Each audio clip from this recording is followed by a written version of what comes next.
Welcome to my How Healthy Are You weekly educational podcast. My name is Dr. Thomas Brewer. I'm a PhD chemist and nutritional blood microscopist. This is podcast number 110, and it's going to be on fats. Today's date is Monday, December 6, 2021. Now, this podcast is the third in a series on longevity. The first was on November 1st. It was number 107. The second was last week, November 29th, and that was number 109. So this one's on fats, which are as misunderstood as carbohydrates. So I think you'll have a lot more information and a lot less confusion about fats. A little bit of a summary from the last podcast. When it comes to aging, bottom line, grains are bad, sugar is bad, fried foods are bad, and too much or too little protein is bad. But today we're going to talk about fats. Now, earlier I had also talked about the gut bacteria. These are the probiotic bacteria in our gastrointestinal system. It isn't the dietary cholesterol that creates plaque. It's the problems with your gut bacteria. And today I'll be talking about foods that will have cholesterol in them.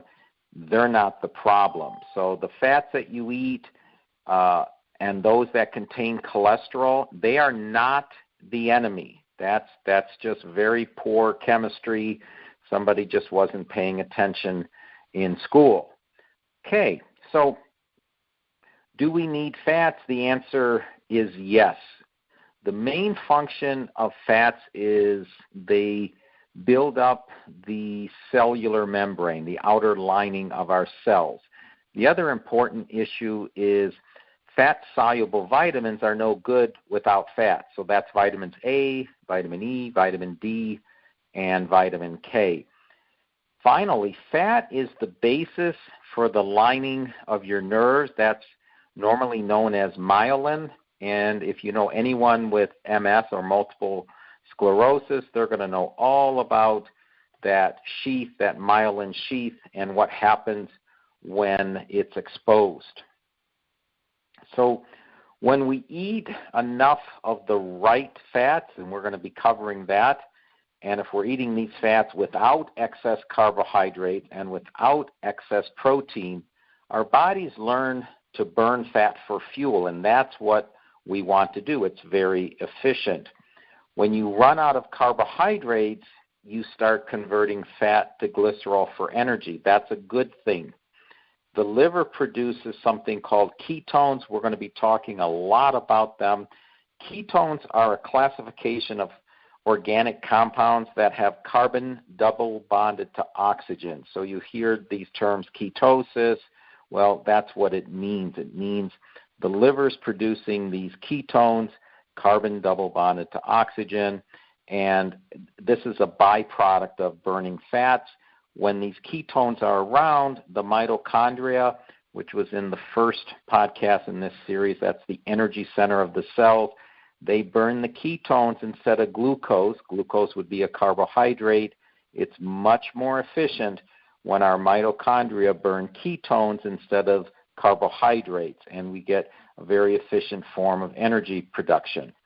So a little bit of a reminder, ketosis, that's the state the body enters when there is a lot of ketones in your blood, which means you're burning additional fat. You can also do or enter ketosis by eating the right kind of saturated fat. So we'll get to that a little later.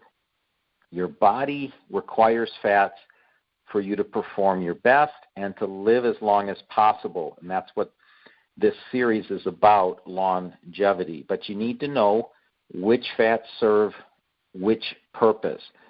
Some fats are building blocks, such as for our cellular membranes, and some fats are used as fuel. So just like Carbohydrates, it depends where the carbohydrate is from. We want to get our carbohydrates generally from vegetables. The same is true with fats. We need to think about where we're getting our fats from. Normally, a doctor just tells you to eat less saturated fat, but really what you want to ask your doctor, which ones do you mean? They won't know the answer because they think all saturated fats are the same. But what makes them different is the chain length of the saturated fat, meaning how many carbon atoms are in that saturated fat. If the chain length is short, medium, or long, those are the categories.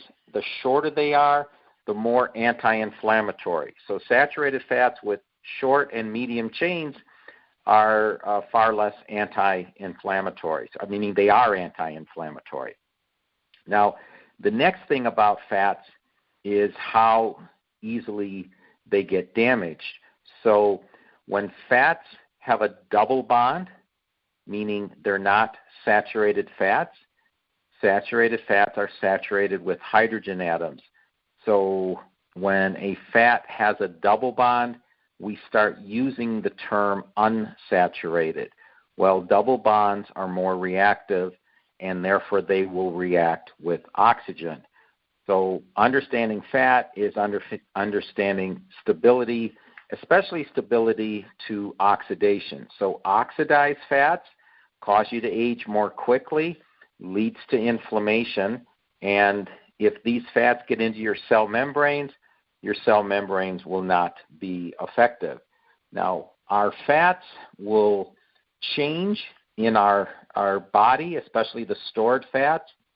So fat cells will get rid of fats that really aren't good for us and replace them with something called monounsaturated fat. And what that means is mono, one, unsaturated means one double bond. So these are the whole category of fats known as monounsaturated. So really we can transform our stored body fat to have a higher percentage of stable fat, and one way to do that would be to eat something that has monounsaturated fats, and that's why olive oil is so good, right? So that's why olive oil, you'll hear, is a good fat. It is just thermally unstable around 350 degrees Fahrenheit and above, so it's not something you'd want to bake in the oven. Now, there's also a category of fats that we've all heard of. These are the polyunsaturated fats. So polyunsaturated, poly means many.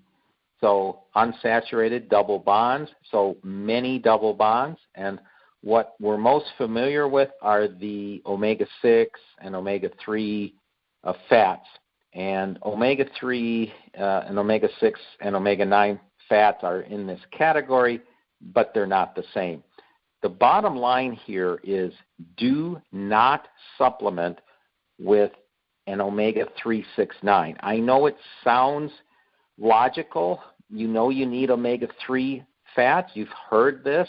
You figure it must be 3 times better if I get omega-369. You never want to supplement with omega-6 or omega-9 fats. But the omega-3s are very anti-inflammatory, which means they're good for anti-aging.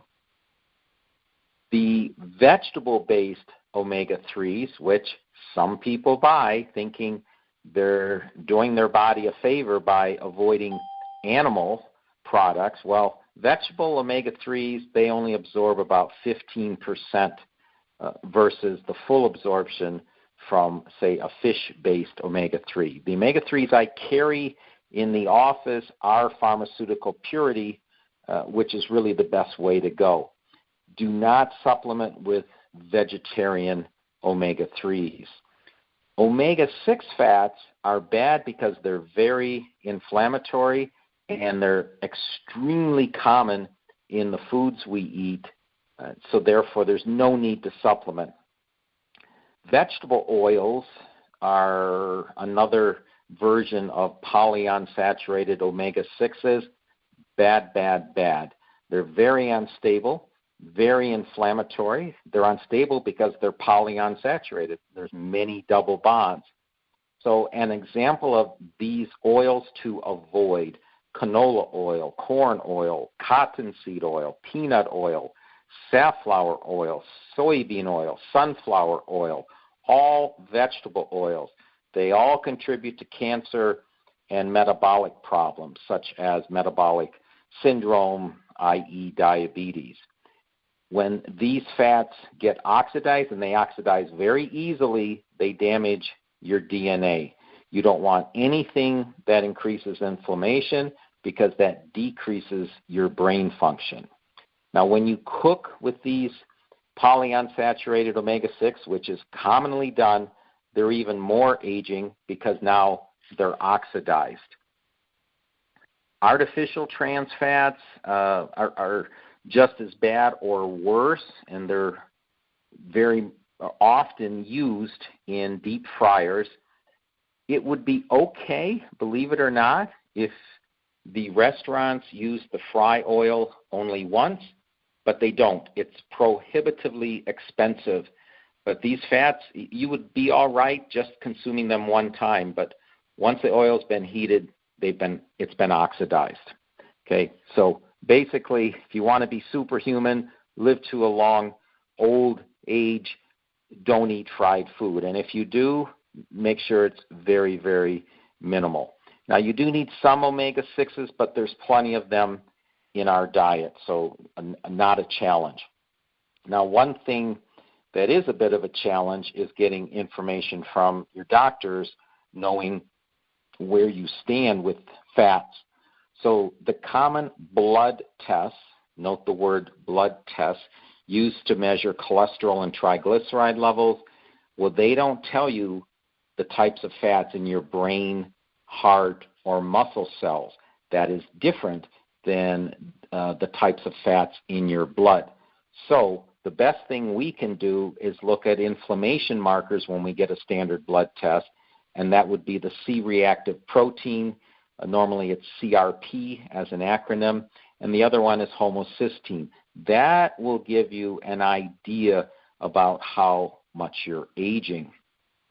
One of the really big benefits of something that you can eat that is a fat that is from an animal is grass-fed butter. We're going to talk a little more about that, but that is something you can even put a little bit in your coffee, and that is an energy fat. So some people think when they look at fats, they think of ketosis and not even consuming carbohydrates. The problem with that, and the problem with going into ketosis full-blown for too long a period of time, is you're going to end up with a lot of food allergies. The bacteria in your gut are going to be starving, and out of desperation, they're going to eat your gut lining. And therefore, a lot of foods will get into your blood, known as leaky gut. Just like the bacteria in your gut are important to prevent plaque formation, they're necessary also to prevent leaky gut. Okay, another little bit of nugget of wisdom.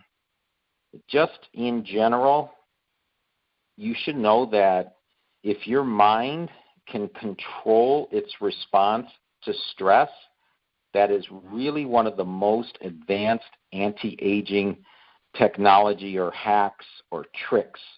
So if you can control your response to stress, you're not going to eliminate stress, but if you can control your response to stress, either through breathing techniques or some mental visualization, that is one of the best anti-aging technologies. Even if you're eating perfectly, if your mind responds poorly to stress, you're not going to get the benefits from these healthy foods, these healthy carbohydrates and healthy fats.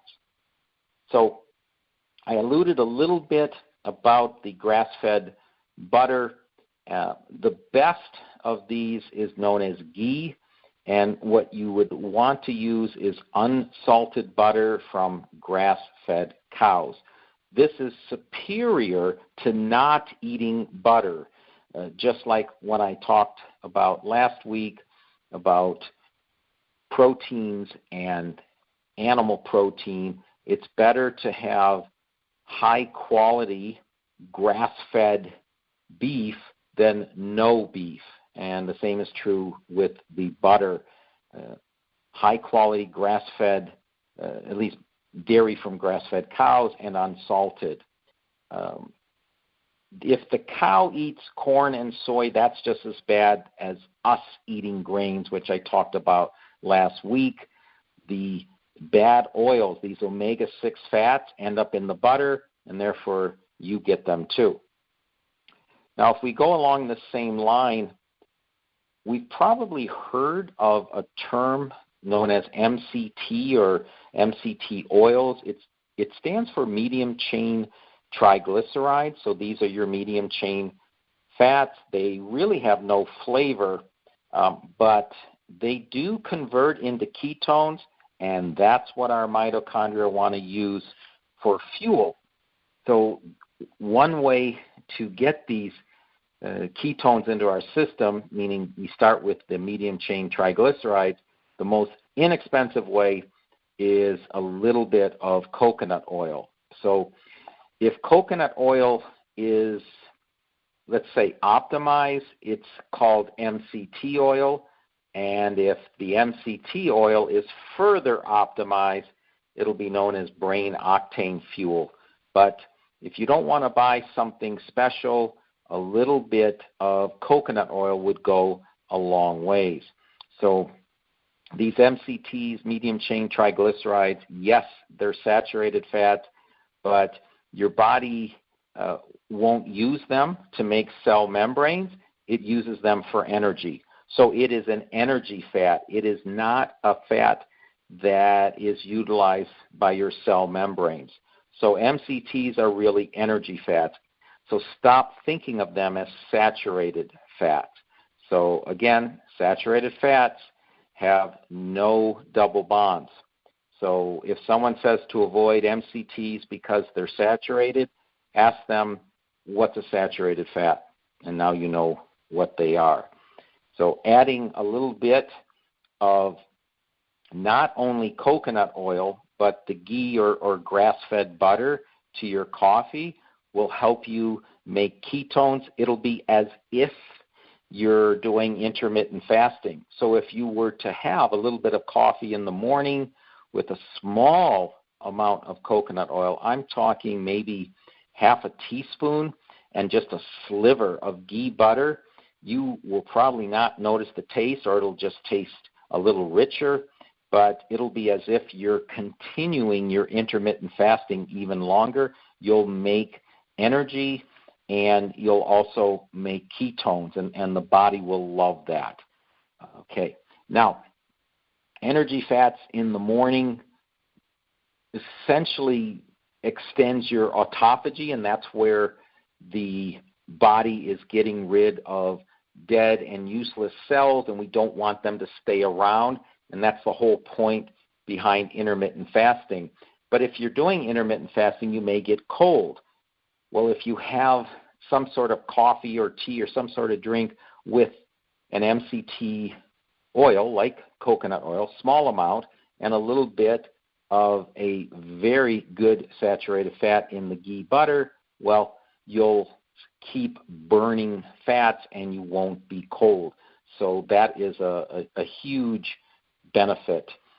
Also, our bodies create something called melanin, so that's the linkage between our skin cells so that our skin stays firm, and it makes these through polyphenols. That is also the benefit of coffee.